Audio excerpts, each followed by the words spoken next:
Welcome to Nabadarpan YouTube channel. সকলকে স্বাগত জানাই নবদর্পণ ইউটিউব চ্যানেলে। ফ্রেন্ডস, এখনও পর্যন্ত যারা আমাদের চ্যানেলটি সাবস্ক্রাইব করেননি, প্রত্যেকের কাছে রিকোয়েস্ট, আমাদের চ্যানেলটি সাবস্ক্রাইব করে আমাদের পাশে থাকুন, আমাদেরকে সাপোর্ট করুন, আমাদেরকে এগিয়ে যেতে সাহায্য করুন। ফ্রেন্ডস, আজকে আলোচনা করব কেবলমাত্র 10th পাস করে আইপিএস হওয়ার গল্প। চলুন ভিডিওটা শুরু করি। আইপিএস হলেন 10ম পাস যুবক। দেশের সর্বোচ্চ অ্যাডমিনিস্ট্রেটিভ পদে চাকরি পাওয়ার জন্য ইউপিএসসি পরীক্ষা দিয়ে সেটির বিভিন্ন ধাপ পাশ করতে হয়। তারপর নির্দিষ্ট পদের জন্য নির্দিষ্ট সময়ের ট্রেনিং সম্পূর্ণ হলেই নিয়োগ পাওয়া যায়। ইউপিএসসি পরীক্ষা দিয়ে আইএএস, আইপিএস, আইএফএস, আইআরএস ইত্যাদি পদে চাকরি পাওয়া যায়। সেজন্য এটি দেশের অন্যতম কঠিন পরীক্ষা হিসাবে বিবেচিত হয়। তাই অনেকের ইউপিএসসি পাশের লড়াইয়ের গল্প শুনে আমরা অনুপ্রাণিত হই। তবে আজ আপনাদের এমন একজনের কথা বলবো, যিনি টাকা দিয়ে আইপিএস হতে চেয়েছিলেন, কিন্তু তার স্থান হয়েছে শ্রীঘরে। এই গল্পটা বিহারের জামুই জেলার 19 বছর বয়সী যুবক মিথিলেশের। তিনি আইপিএস অফিসার হতে গিয়ে প্রতারিত হয়েছেন।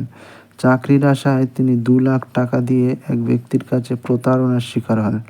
মনোজ সিং নামে পরিচিত ওই ব্যক্তি মিথিলেশকে একটি ভুয়ো আইপিএসের পরিচয়পত্র, ব্যাজ এবং নকল পিস্তল দিয়ে তাকে আইপিএস অফিসার হিসেবে নিযুক্ত হওয়ার ভুয়ো স্বপ্ন দেখিয়ে প্রতারণা করে। শেষমেশ ভুয়ো আইপিএস অফিসারটিকে পাকড়াও করে পুলিশ গোটা ঘটনাটি জানতে পারে। মিথিলেশ 10ম শ্রেণী পর্যন্ত পড়াশুনো করেছেন, তবে পড়াশুনো না করলেও জীবনে সফল হওয়ার স্বপ্ন তিনি দেখতেন।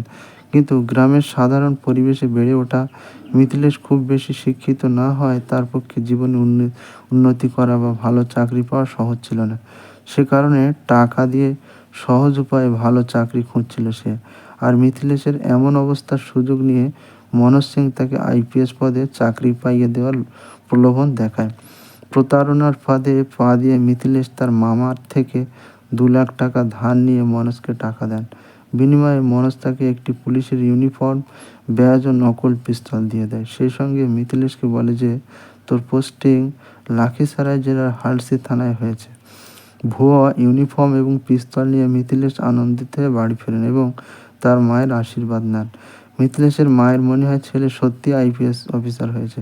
পরিবারের সকলেই তাকে গর্বের চোখে দেখে। কিন্তু পরের দিন মনোজ সিংহ নামের প্রতারককে আরও 30,000 টাকা দেওয়ার জন্য দপ্তরে যাওয়ার পথে পুলিশ মিথিলেশকে গ্রেপ্তার করে। পুলিশ জেরার মুখে পুরো প্রতারণার ঘটনা প্রকাশ পায়। মিথিলেশকে জিজ্ঞাসাবাদ করে বোঝা যায় তিনি মনোজের কথার ফাঁদে পড়ে সম্পূর্ণ প্রতারিত হয়েছেন। পুলিশ পরে মিথিলেশকে ব্যক্তিগত বন্ডে ছেড়ে দেয় এবং মনোজ সিংয়ের খোঁজ শুরু করে।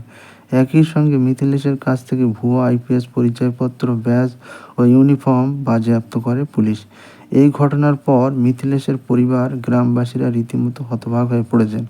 মিথিলেশের মা বলেন, বাড়িতে যখন তাকে ইউনিফর্ম পরা অবস্থায় দেখেছিলাম তখন খুব গর্ব অনুভব করেছিলাম, কিন্তু যখন জানলাম এটা সবই মিথ্যা তখন মনে ভীষণ কষ্ট পেয়েছি। সকলে ভালো থাকবেন, সুস্থ থাকবেন, আর অবশ্যই আমাদের চ্যানেলটি সাবস্ক্রাইব করে আমাদের পাশে থাকবেন। Thank you for watching.